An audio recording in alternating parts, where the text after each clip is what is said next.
E aí, família, vamos lá? Tá na hora do vídeo. Duas matérias para você ficar bem informado. A primeira mais é só questão informativa mesmo, tá? E a segunda é que vai ser mais longa e vai ser a principal, falando sobre o carry trader, tá? Eu não recomendo essa prática, mas eu vou chegar lá. Mas primeiro eu vou começar com a parte do arroz aqui, porque senão ninguém vai ver, tá? E eu quero que as pessoas vejam, tá? Eu sou chato. Mas vamos lá. Porque o arroz aqui no Japão tá tendo problema na falta de arroz, tá? E com isso o Japão ele vai adiantar a colheita para poder tapar esse buraco. Mas, japonês, e aí? Vai passar esse problema? Não, não vai. Não vai porque, primeiro, saiu uma matéria que aumentou o número de turistas no Japão. Então, são mais pessoas comendo arroz. Segundo, não saiu notícia nenhuma que o governo japonês mandou aumentar a área de plantio. Então você vê que vai ter mais consumo com a mesma produção. É a mesma coisa. Você começa a gastar mais dinheiro do que o limite do seu salário. É isso que vai dar. O que vai acontecer aqui? Só que nós temos um agravante. Esse ano está passando muito taifu, tá? Teve muitas áreas alagadas que destruíram plantações de arroz, que o governo não fala. O governo vai falar por quê? Porque se ele falar alguma coisa, ele vai gerar aquela sensação de, como é que fala assim? De pânico. E ele não quer, tá? Sensação de pânico. Tanto que deu esse problema no arroz, ele falou, não tem problema, nós não está tendo falta de arroz, fica tranquilo. Você vai no mercado, não tem, mas você vê, para o governo tem, mas no mercado não tem. E aonde está tendo limitação de um pacote por pessoa e etc, né? Só que, claro, tem regiões menores que tem consumo menor, então ali pode ser que ainda tenha mais abundância de arroz, mas no geral está faltando. Já trouxe aqui no canal também, né, locais que faltaram, que estava faltando arroz, quando tinha estava limitando, mas você vê que o governo para ele não tem. Tanto que o governo ele soltou também uma nota falando que o Japão está com a mínima baixa histórica do estoque de arroz. E como ele não mandou aumentar essa, como é que fala assim, o plantio do arroz, e aquele que está sendo destruído por causa dos tufões, no caso dos taifus, e o aumento do consumo por causa dos turistas, você sabe o que vai dar o ano que vem. Então eu já sugiro para você, se você não quiser ter que pagar altos aumentos de arroz, comece a estocar. Já eu vou gastar sim, mas o que você vai gastar agora, lá na frente, vai ser café pequeno, dependendo do tamanho do aumento que tiver. Mas vamos à matéria aqui. Embora arroz escasso esteja em todo o país, você vê que a própria matéria fala, né, da NHK, o arroz esteja escasso em todo o país, em todo o Japão, a província de Fukushima, no caso o estado de Fukushima, começou a colher as melhores variedades de arroz. Os campos de arroz de Aizuzakashita-cho, rapaz, é um nomezinho miserável, no estado de Fukushima, a colheita da variedade Mizuho Kogane começou no dia 21. Em resposta à escassez nacional de arroz, houve um pedido para que o arroz fosse enviado. Escuta isso. Em resposta à escassez nacional de arroz, houve um pedido para que o arroz fosse enviado o mais rapidamente possível, pelo que começaram a colher o arroz 5 dias mais cedo do que o habitual. Pode ser que dê problema na qualidade do arroz, sim, porque já está colhendo antes da hora. Mas, como é que se fala? São eles entendem melhor do que eu, tá? Mas eu sou daquela opinião. Se existe uma prática, e aquela prática diz, você precisa de tantos dias para o negócio ficar bom. Se você tirar antes do tempo, não vai dar problema, tá? Vai dar alguma alteração? Dá alteração. Mas, vida que se segue. Então você vê que está dando problema. Eu falo assim por quê? Porque tem uns babões que aparecem no canal, mandando mensagem, falam assim, tá até na falta de arroz é nada, eu quero que se dane, que não sei o que, mas você vê que sempre tem, né? Mas por isso que eu falo que por mais que as coisas estejam acontecendo, a pessoa não quer enxergar. Então quando a pessoa não quer enxergar, meu, não tem santo que faça aquela pessoa entender. Por isso que eu já nem, em determinadas situações, eu nem tento dialogar. Só excluo.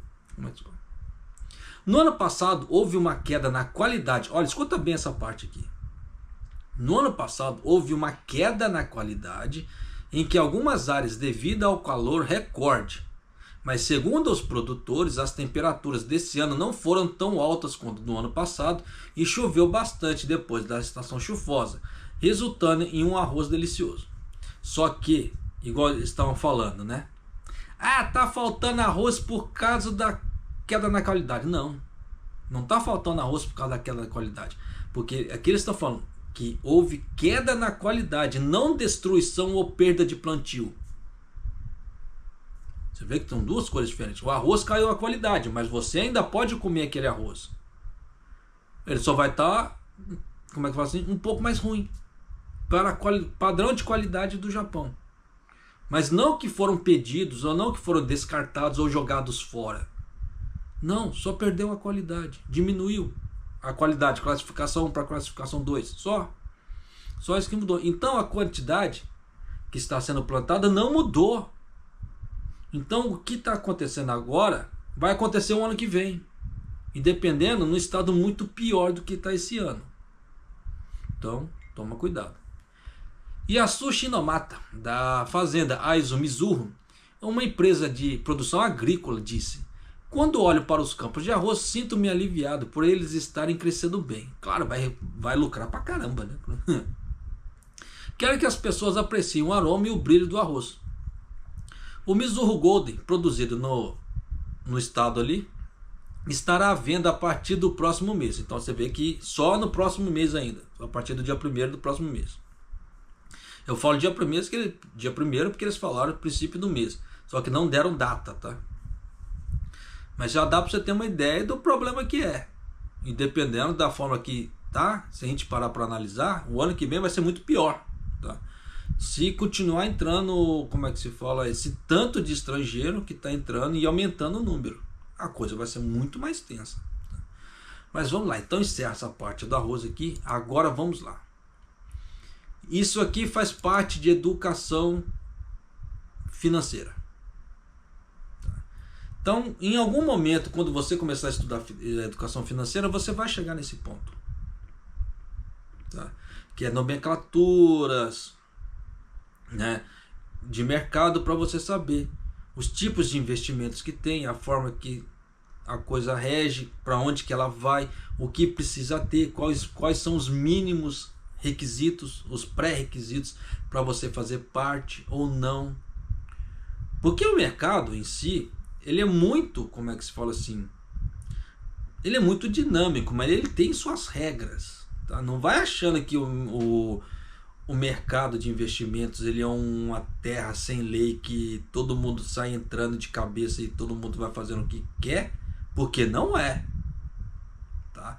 Ele tem uma regulamentação, ele tem regras ali, e tem as boas práticas. As boas práticas, como é que se fala, é o que rege 80% do fundo da parte de educação financeira. Os outros 20% são as regras gerais. Só que essas regras gerais não se aplicam a todo mundo. Japonês, mas por que essas regras não se aplicam a todo mundo? Porque não é todo mundo que vai fazer todos os tipos de aplicações. Tem pessoas que vão ficar só no renda fixa. Então, as regras da renda fixa, ele é muito mínima, muito tranquila, para poder seguir. Aí já entra para renda variável, aí a coisa assim já fica um pouco mais turbulenta ali, as águas começam a ficar um pouco mais, como é que fala assim, né, agitadas. Só que isso vai depender com o grau, tá, que você for adentrando nos investimentos. Então, se você fizer igual, por exemplo, o que eu faço, não procuro, como é que se fala assim, muita sarna para se coçar, para me coçar no caso. Então eu quero aplicações. Primeiro, você tem que definir o que você quer. No meu caso, eu defini que eu quero viver de renda. Eu quero viver de juros. Então eu tenho que me mover para isso. Só que eu não quero dores de cabeça. Eu não quero ter que ficar decorando o que é fundo de hedge, o que é... Tem um outro também com um nome bem estranho. Como é que era? FIFO. É um troço assim. Tá? Então tem umas nomenclaturas assim bem tensas para, como é que se fala, para aprender. E é o que, como é que se fala, assim, não me interessa, eu quero só viver de juros. Tá? Então, só que eu preciso ter certas práticas. Essas práticas você precisa ter. O que é? Dependendo, você vai ter que pesquisar, tá? A empresa que você vai investir. Por quê? Um grande exemplo que eu já dei no outro vídeo, eu vou dar nesse. Grupo Coca-Cola. Quando você vai comprar as ações da Coca-Cola, você sabe que a Coca-Cola é uma empresa multinacional, tá? Com fama mundial, que ela não quer sair do mercado. Então você vai comprar ali e você vai ficar tranquilo. Por quê? Ali você sabe que ali tem administrador. Por quê? Por mais que a ação da Coca-Cola ela caia um certo tempo, ela vai fazer ações para fazer o valor dela subir. As ações que eu falo ela vai fazer uma bebida nova, ela vai fazer uma contribuição, uma grande soma de dinheiro para alguma entidade e algo parecido que vai elevar o valor dela de alguma maneira. E nisso, elevando o valor dela socialmente falando ou financeiramente falando, vai refletir no valor das ações. E nisso pode ser que suba, pode ser que desça, dependendo da ação. Igual, por exemplo, aqui no Japão eles lançaram aquela Coca-Cola com Jack Daniels. Quando eles lançaram, foi um rebu. O troço subiu. Na hora que quem bebeu falou: nossa, que troço ruim, Mazui, yada. O troço despencou. Tá? Eu bebi, o troço era ruim. Tá? Então, como é que se fala? Da mesma forma que eu tive reação que o troço é ruim, muita gente, como é que se fala assim, falou que é ruim também. E teve gente que postou. Aí é aquela velha história. Começa a divulgação, o troço cai. Tanto que você vê que a Coca-Cola com Jack Daniels aqui no Japão, pelo menos aonde eu moro, sumiu. Então você vê que, dependendo da ação que ela vai fazer, ela vai subir, ela vai descer. Mas você sabe que ali tem administrador. Então você está um pouco mais seguro. Então são empresas assim que, dependendo, você vai ganhar menos, tá? Mas você pode ficar tranquilo. Você não tem que ficar olhando praticamente assim todos os meses gráficos, o quanto que está pagando, quanto subiu, quanto desceu, para ver se aquilo está, como é que se fala assim, de acordo para você ganhar. Porque os juros que você vai ganhar, ele vai depender do rendimento da empresa. Tá? Se a empresa ela lucrou bastante, ela teve um bom reconhecimento ali e entrou bastante dinheiro para ela, vai aumentar os lucros para você. Por isso que eu falo, empresas que têm administrador. Mas tem empresas que não fazem nada. O troço está despencando, você está olhando o gráfico só está despencando. Você faz uma pesquisa de mercado dela, você não escuta falar nada da empresa. Você não vê uma notícia falando: a empresa tentou fazer isso, a empresa tentou aquilo. Não, você não vê. Então é claro que o troço vai despencar.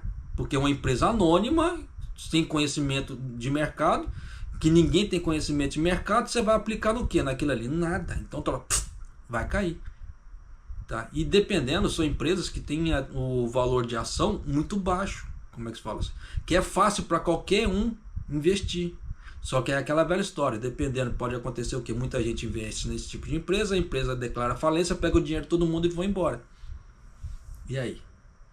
Tá? Então tem que se tomar cuidado. Então tem certas práticas que as pessoas precisam fazer, querendo ou não. Tá? Para ter um pouco mais de segurança. Igual no caso que eu vou trazer isso para você aqui em relação a essa matéria. Essa matéria vai ficar um pouquinho mais comprida, tá? Só ela. Porque eu vou dar um foco maior. Porque tem algumas nomenclaturas aqui de mercado que eu preciso trazer para você. Eu preciso falar para você. Porque senão você não vai entender o que é. E isso faz parte da educação financeira. E seria muita hipocrisia minha eu cansar de falar para você assim, ó, estuda educação financeira, mas não ir direcionando você na educação financeira. Seria muita babaquice minha eu falar assim, não, pega, faz e se vira. Não, eu não sou assim, nunca fui. Por isso que os meus vídeos ficam um pouco mais compridos do que o normal do resto do mundo aí, porque você vê que eu procuro explicar, ó, o negócio é assim, o negócio funciona assim, o negócio é assado, o negócio tá assim, é assado. Eu dou explicações, eu não solto só a informação ali da matéria e se vira aí para você interpretar. Não. Então, vamos lá. Infelizmente não tem videozinho, então não tem fala, né? Vamos lá. Recentemente, os preços das ações e a taxa de câmbio do iene flutuaram amplamente no mercado financeiro e os movimentos dos preços continuaram instáveis. Antes de continuar a matéria, só vou fazer uma ressalva. Não indico ninguém a fazer isso. Carry trader. Não carry trade. Né? Não de forma alguma. Tá? Principalmente quem está na pobreza, querendo melhorar, sair da situação da pobreza. Não faça isso. Não assuma riscos desnecessários, porque isso aqui é um risco. E é um risco acima do normal, que você vai ver o que é. Mas eu tinha que trazer para você ir aprendendo, tá? As nomenclaturas e como é que as coisas se dão. Da mesma forma que tem o carry trader, o swing, né, o swing trade e outras práticas. Mas vamos lá. Por isso que eu falo, estuda educação financeira para você saber essas nomenclaturas, porque aí se eu tiver que passar alguma coisa para você nos vídeos, fica fácil. Eu não preciso ter que ficar explicando, né, como é que faz assim, grandes explicações, porque você já vai saber e vai ficar muito mais fácil o seu entendimento. Até para você mesmo poder investir no mercado ali, né? E evitando certas práticas, porque você vai conseguir identificar. Por isso que conhecimento é muito importante, estudar é muito importante. Então aqueles que não querem estudar muito, nessa parte de investimento fica meio complicado, tá? Porque a chance de perder dinheiro é muito maior do que de ganhar, a não ser que ele copie alguém. Só que para copiar alguém, se essa pessoa sumir do mapa, como é que se fala assim, ela vai ficar perdida, porque ela não tem conhecimento do que vai fazer. Ou pagar um corretor.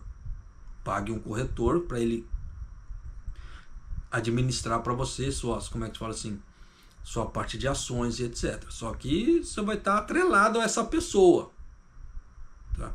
E você ficar atrelado a uma pessoa nem sempre é bom, tá? Mas de qualquer maneira são pensamentos, mas vamos lá.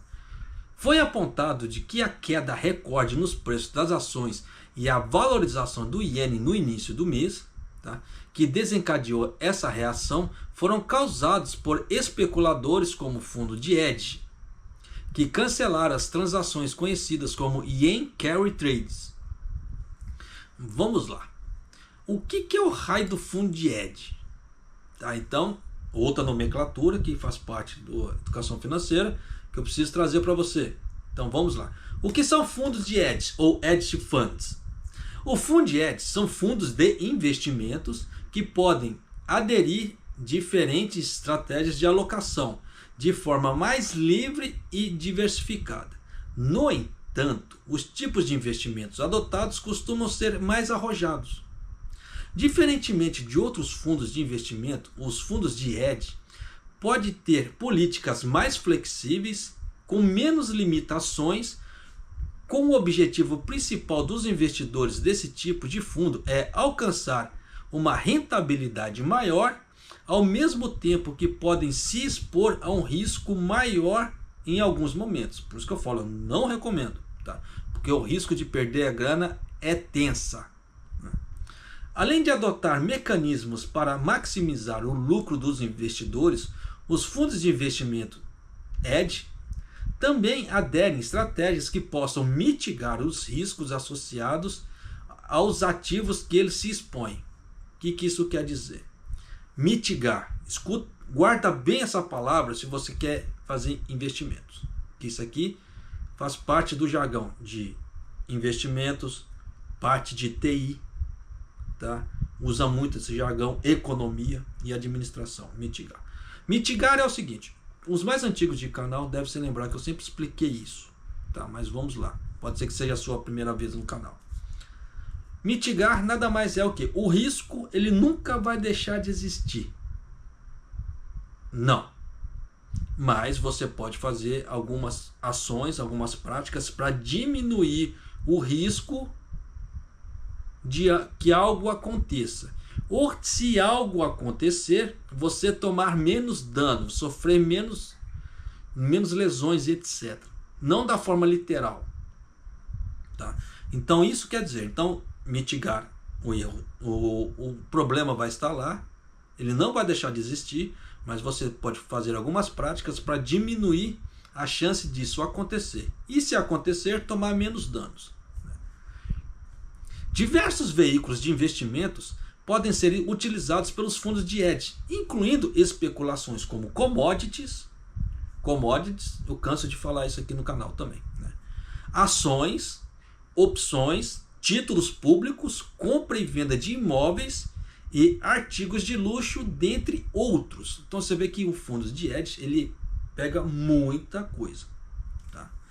Ao se deparar com a possibilidade da queda de mercado ou reduzir o risco de suas operações, cada fundo de hedge ainda pode vender, né? Assim como realizar investimentos mais estruturados. Com o objetivo de aumentar os ganhos do fundo, o gestor ainda pode trabalhar com alavancagem, outra coisa que eu não recomendo, alavancagem. Tá? Com alavancagem, embora esse tipo de operação possa aumentar o risco da operação quando houver grandes oscilações no mercado de ativos. A alavancagem, no carry trade, eles usam muito isso, alavancagem. Eles usam a ideia da alavancagem para praticar o carry trade. O japonês, você está falando, mas não está explicando. O que é alavancagem? Alavancagem nada mais é você pegar um empréstimo usando a ideia que você vai aplicar esse empréstimo para você crescer. Um grande exemplo disso. Você vai pegar empréstimo de uma moeda X que está com juros baixos ou juros zero e aplicar em outra moeda em outro país que está com juros altos. Então você vai fazer empréstimo aqui para você aplicar aqui. Tá? Então você tem um risco. Porque se essa moeda cai, você ainda tem a dívida. Aí se essa moeda cai e você não tem, ela não rendeu aquilo para poder pagar a sua dívida, você vai ter a dívida para você pagar. E se você não tiver grana suficiente, isso vai se lascar. Por isso que eu não recomendo essas práticas, porque são perigosas. Para quem quer ganhar dinheiro, assim, quem quer sair da pobreza, no caso, quem quer começar a ganhar dinheiro e ter rendas, igual no meu caso, rendas mensais, por rendimento de juros, você tem que correr o mínimo de risco possível e ter o máximo de rentabilidade possível, com o mínimo de risco. Nesse caso aqui, os riscos são muito altos. Por isso que quando o BOJ ele mudou a taxa ele fez o anúncio da taxa de juros, foi um auê, foi como eu falo assim, um fervo aqui no Japão, aqui nessa parte, né? Você vê que depois que passou alguns dias, a bolsa despencou. Por quê? Grandes empresas ficaram preocupadas. Porra, e agora? Meu rendimento vai cair. E se algumas delas fizeram carry trade, elas se lascaram mais ainda. Porque o investimento disso aí é muito alto, as pessoas que fazem geralmente esse tipo de coisa. Um grande exemplo também, um banco japonês, o Norichukin. Você vê que de tempos em tempos eu trago notícia do Norichukin aqui, que é aquele banco que ele faz empréstimos para as pessoas aqui no Japão, de alguma maneira, igual, por exemplo, para o agro, alguma outra coisa. Só que o Norichukin, o que ele fez? Ele fez investimentos para tentar aumentar o aporte dele, só que ele fez investimentos errados. Então, em vez dele ganhar dinheiro, ele perdeu dinheiro. e vai ter que recorrer a outros bancos para ele não quebrar. Claro que o Norite Kim, ele, como ele faz é um banco para investimentos assim, na parte de agro, etc., ele tem um aporte do governo, por isso que ele não quebrou até hoje. Mas você vê que já tem 2 ou 3 matérias que eu já venho falando que o Norite Kim, ele está fazendo investimentos errados, que ele está tendo prejuízos, e prejuízos na casa dos bilhões. Por isso que eu falo para você, determinadas práticas, por mais atraente que ela faz, não corra esse risco.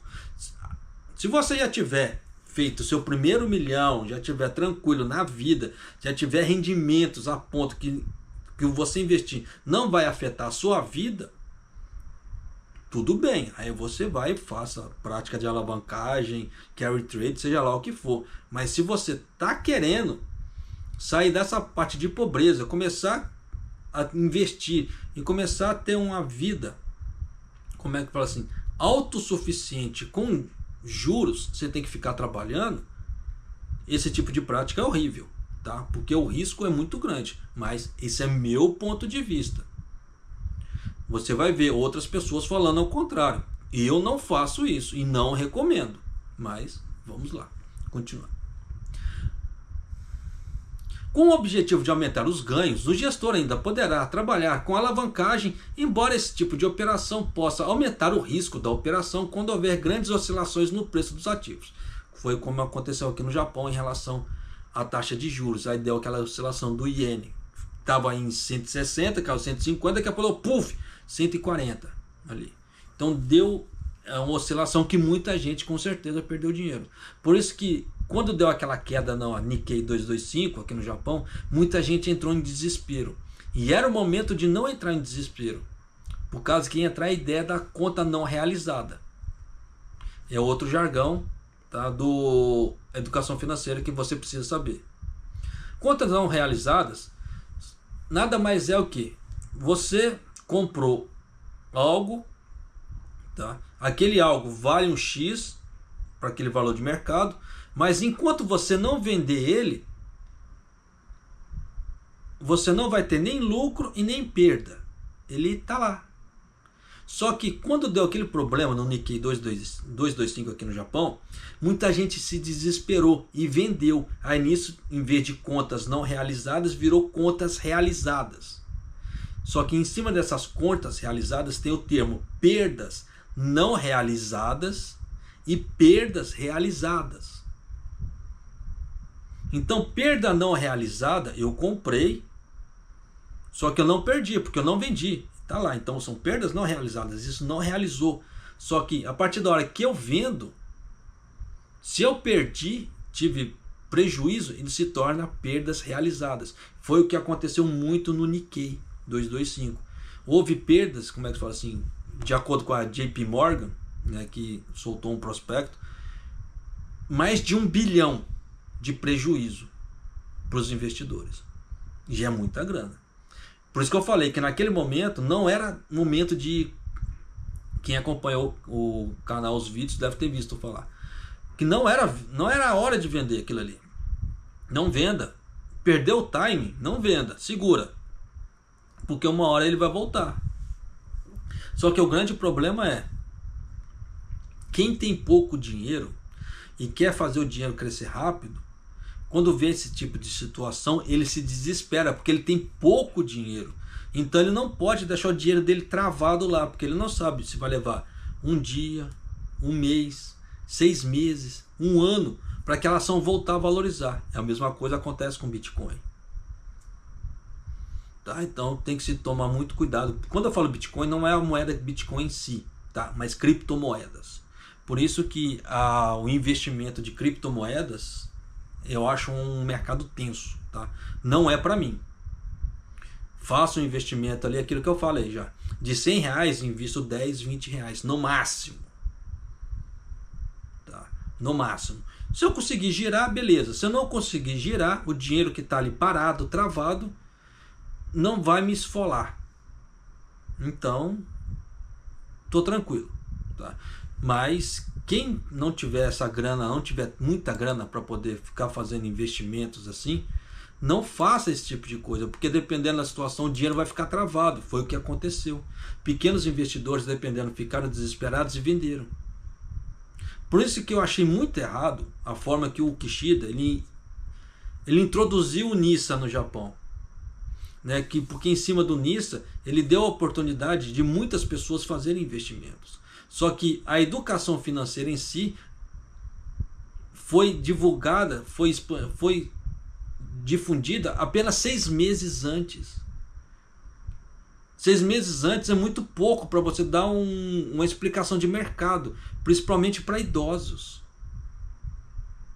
A coisa é tensa. Porque se na escola, se a gente tivesse educação financeira desde a escola ali, né, a gente vai passando os anos e vai tendo educação financeira, pô, você aprende bastante coisa, você vai sair dali tarimbado. Mas não, você quer empurrar educação financeira em questão de 6 meses, dependendo da situação, é tenso. Japonês, mas você não falou que dependendo, em questão de 4, 5, 6 horas de leitura, você consegue já aplicar? Sim. Só que é aquilo que eu falo, vai ter que ver qual que é o perfil da pessoa. 4, 5, 6 horas é o mínimo do mínimo para a pessoa ter uma ideia do que é educação financeira. Mas a educação financeira é um escopo muito grande. Porque nada mais é educação financeira, traduzindo a grosso modo, é tudo aquilo que você vai fazer com o seu dinheiro. Se você comprar um cacho de banana ali, uma penca de banana ali, como é que se fala? Isso é educação financeira. Se você jogar fora comida que estragou, que você deixou azedar, que você deixou estragar, isso é educação financeira. Porque você está perdendo. Aí entra a ideia do ativo e passivo. Tá? Que eu já expliquei em outro vídeo. Não vou explicar nesse para poder ganhar tempo, porque já estamos com 32 minutos aqui. E eu não falei nem metade da matéria ainda. Tá? Então você vê que tem muita coisa. Por isso que estudar a educação financeira é importante. Mas você saber o beabá é o mínimo básico. Tá? Mas continuando aqui. Quanto mais abrangente e arriscado são os determinados fundos de investimento, você vê que agora eles não falaram fundo de hedge, tá? Fundo de investimento. Igual no caso, aplicação em renda variável. É um fundo de investimento, querendo ou não. Tá? Dependendo da forma que é feito o aglomerado ali. Tá? Igual, por exemplo, o Nubank. Ele faz fundos de investimentos ali, que ele junta ações, junta com ouro e dólar, por exemplo. Ele faz um pacote. Tanto que eu tenho até como é que se fala assim...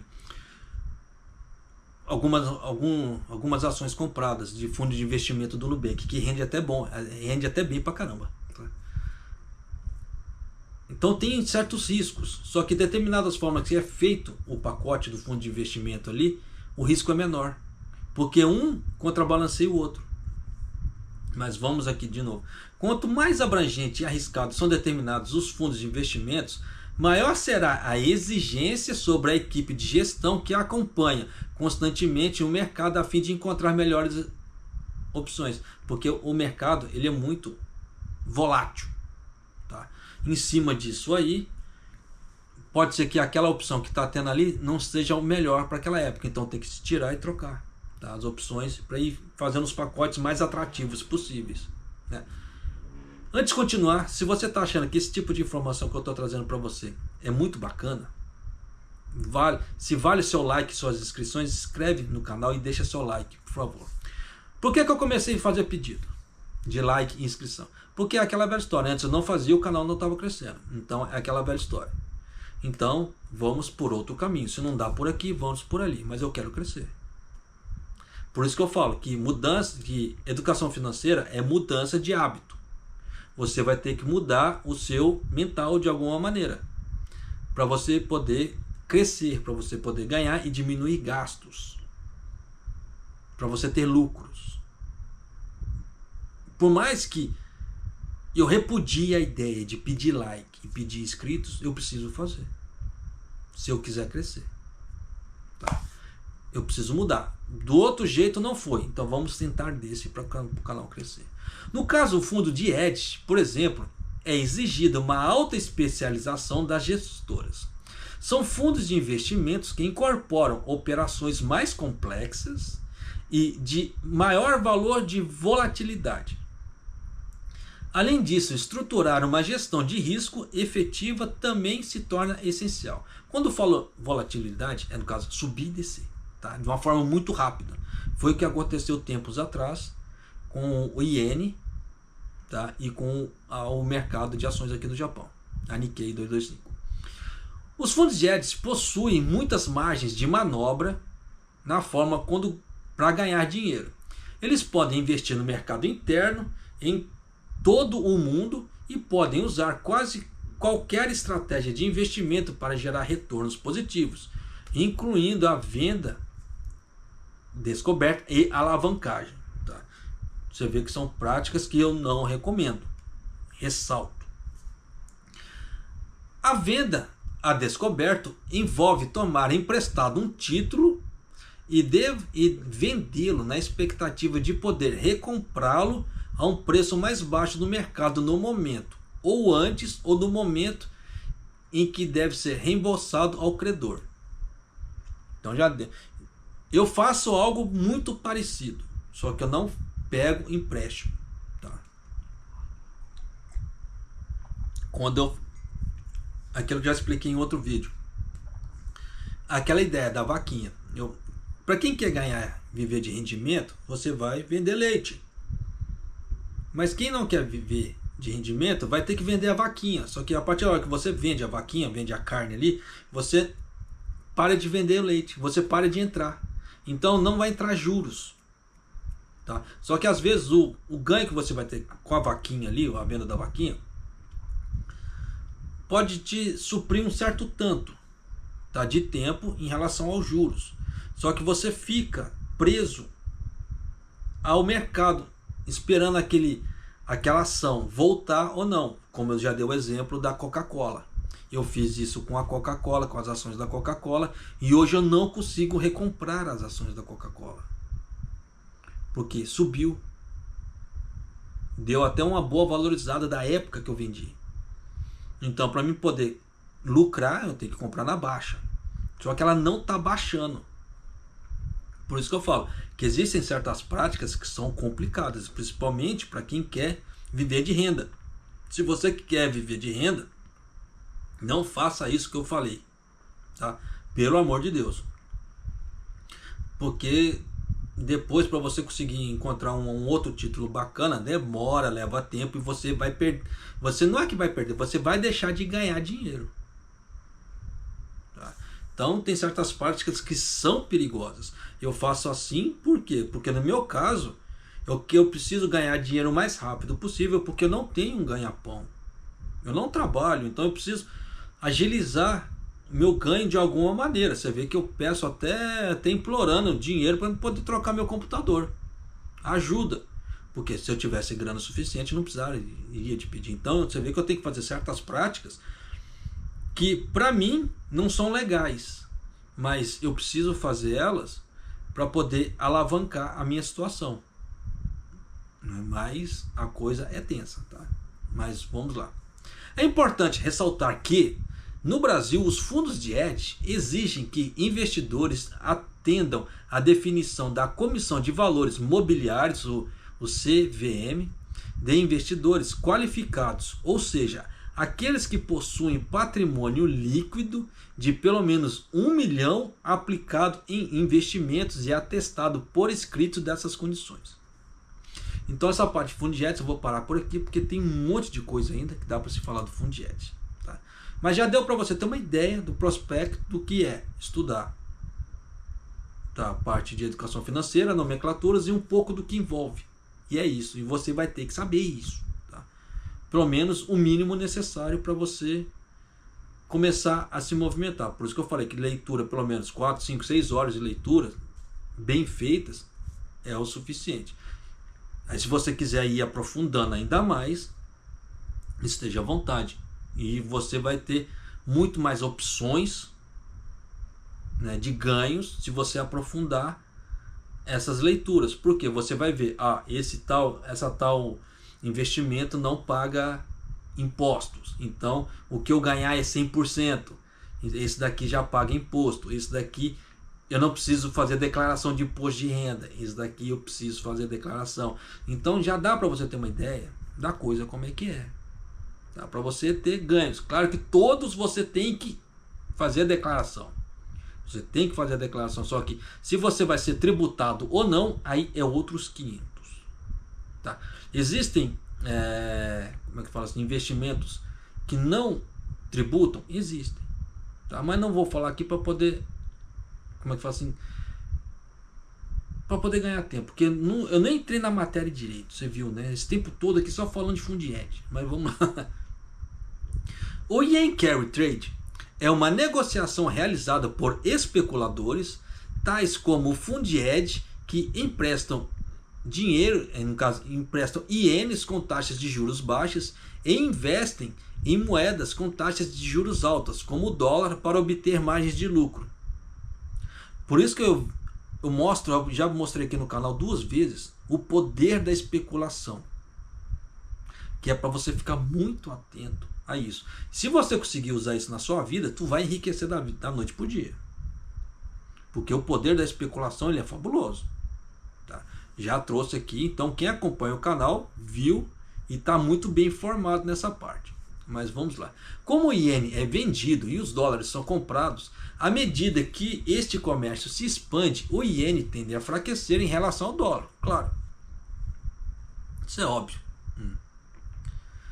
De acordo com a posição dos futuros de moeda publicados nos Estados Unidos, na semana passada, o movimento de venda de ienes nas transações de futuros excedeu em muito a compra, chamada uma situação de venda líquida que continuou por muito tempo. E no dia 2 e no dia 9 do mês passado, tá, houveram vendas líquidas de mais de 180 mil unidades. Unidades que ele fala assim de títulos.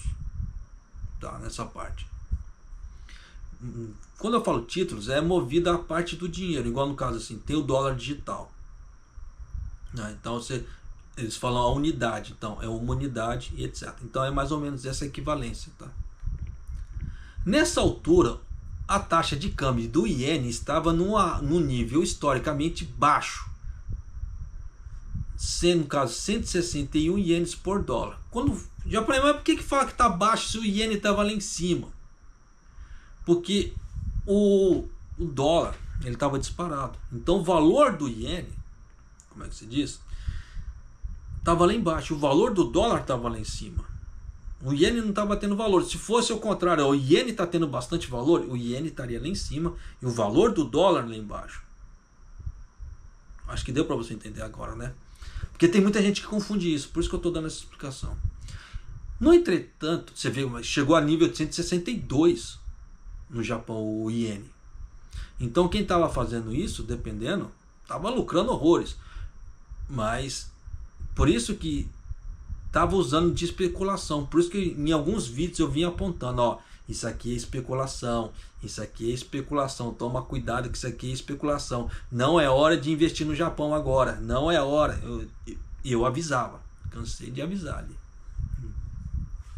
No entanto, depois disso, as vendas líquidas descobertas do iene diminuíram drasticamente. E no dia 30 do mês passado, as vendas líquidas a descoberto foram reduzidas pela metade para um pouco mais de 70 mil. E no dia 6 desse mês, tá, imediatamente o Banco do Japão, né, após ter aumentado as taxas de juros, diminuiu um pouco para 10 mil. Então você viu que as pessoas eles aproveitavam aquela alta do dólar aqui no Japão para poder fazer dinheiro. Você viu que a partir da hora que o BOJ começou a se movimentar e houve especulações, a debandada foi mudando.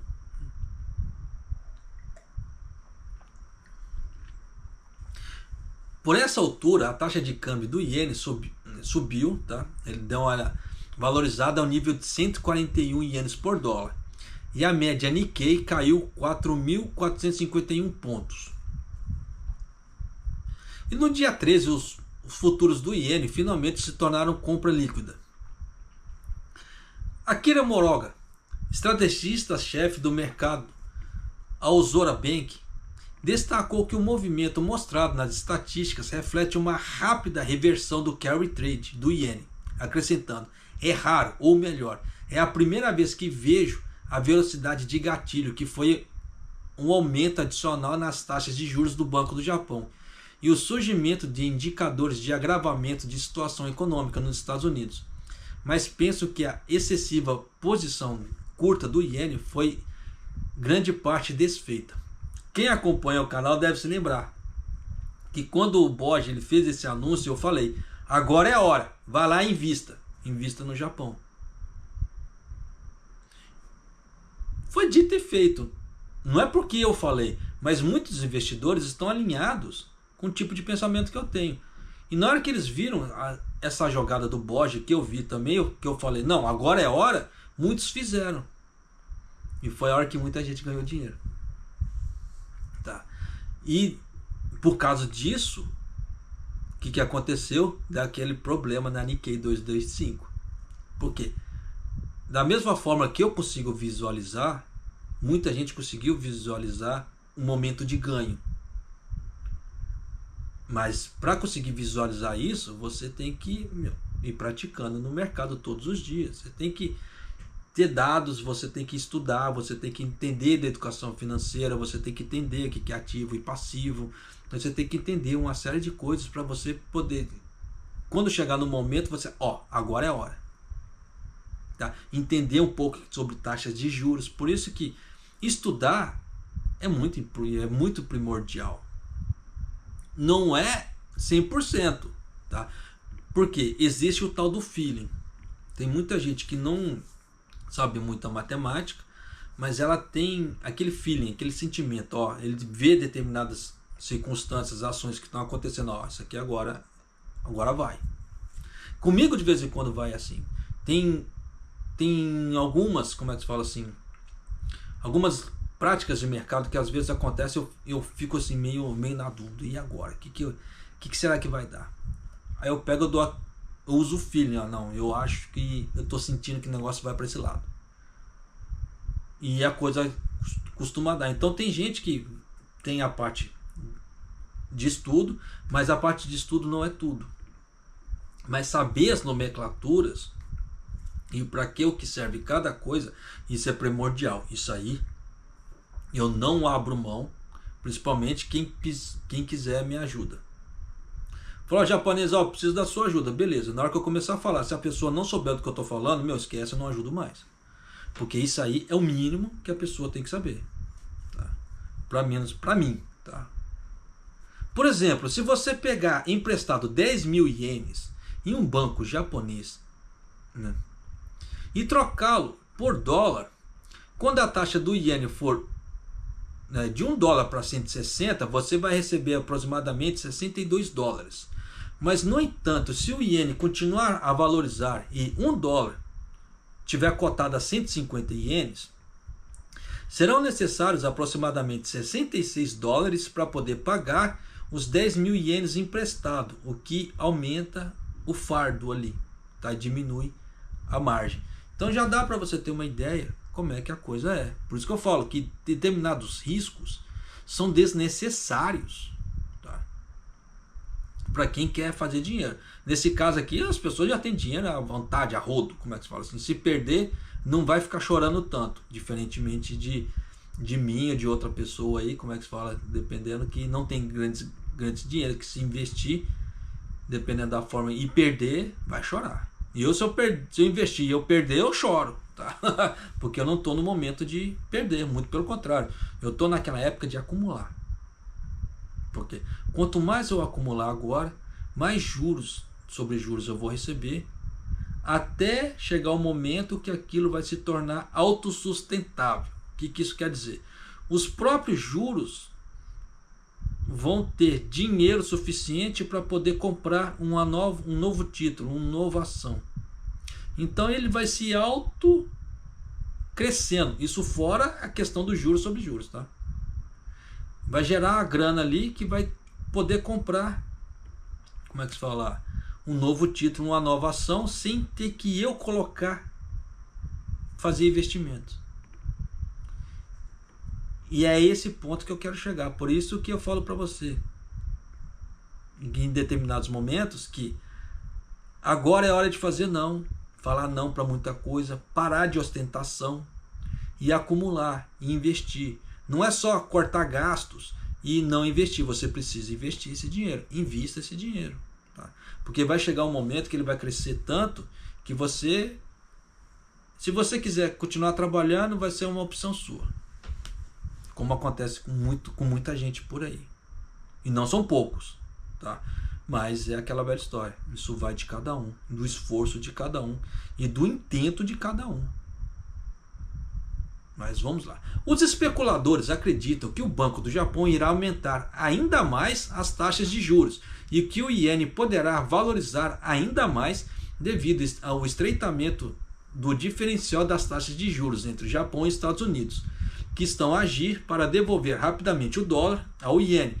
E para evitar, acredita-se que isso, combinado com uma medida para compensar o fardo através da venda das ações e outros ativos, tenham levado a uma rápida valorização do iene e uma queda recorde nos preços das ações. É aquela velha história. A pessoa está endividada. Ela não tem dinheiro, ela vai fazer o quê? Ela vai vender as ações que ela tem para poder cobrir o arrombo. Porque se ela não tem dinheiro para pagar e começar a entrar juros, e você sabe como é que é juros.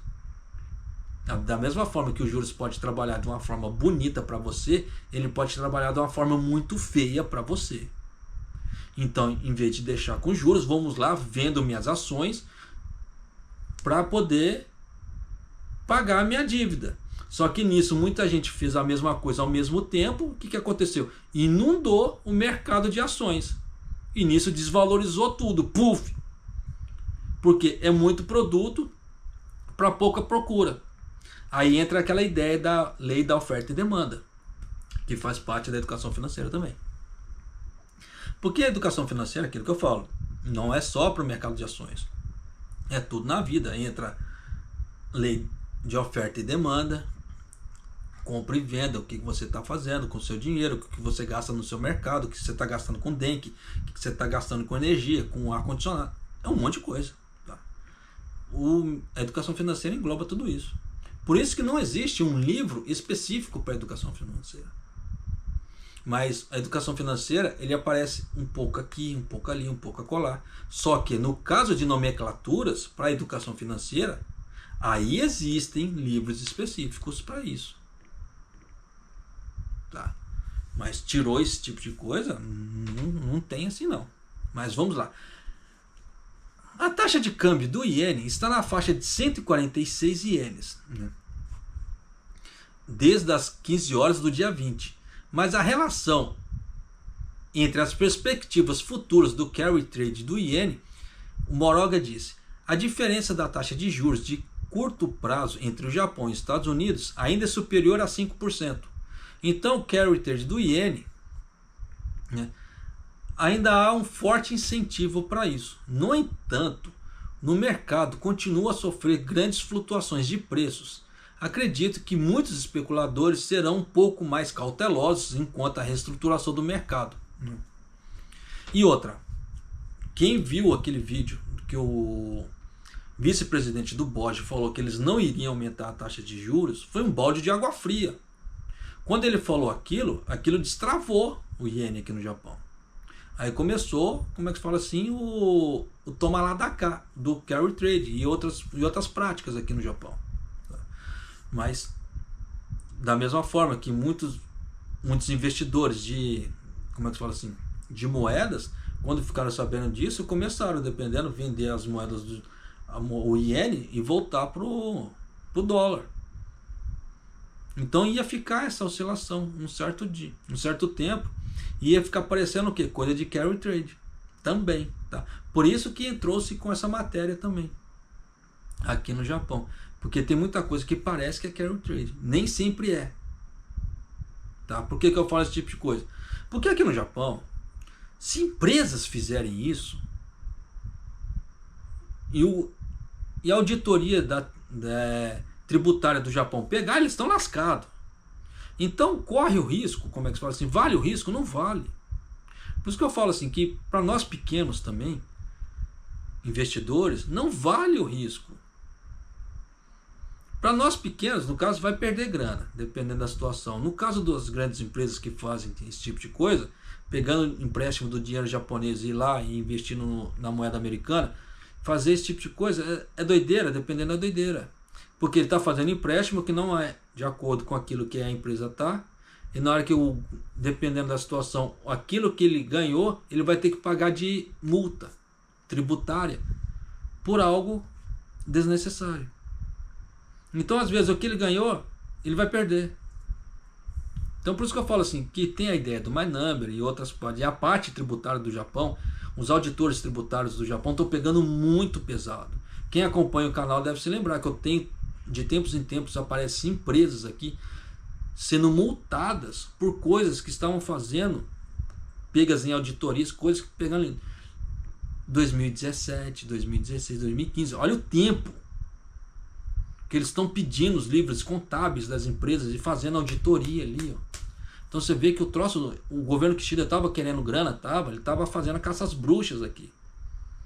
E fazer carry trade nessa altura do campeonato é bom, né? Campeonato, as empresas aqui é doideira, mas se o cara for investidor, aí não há problema algum, mas empresas, como foi falado, assim, já me falaram para mim, as empresas do Japão estão fazendo isso. As empresas não.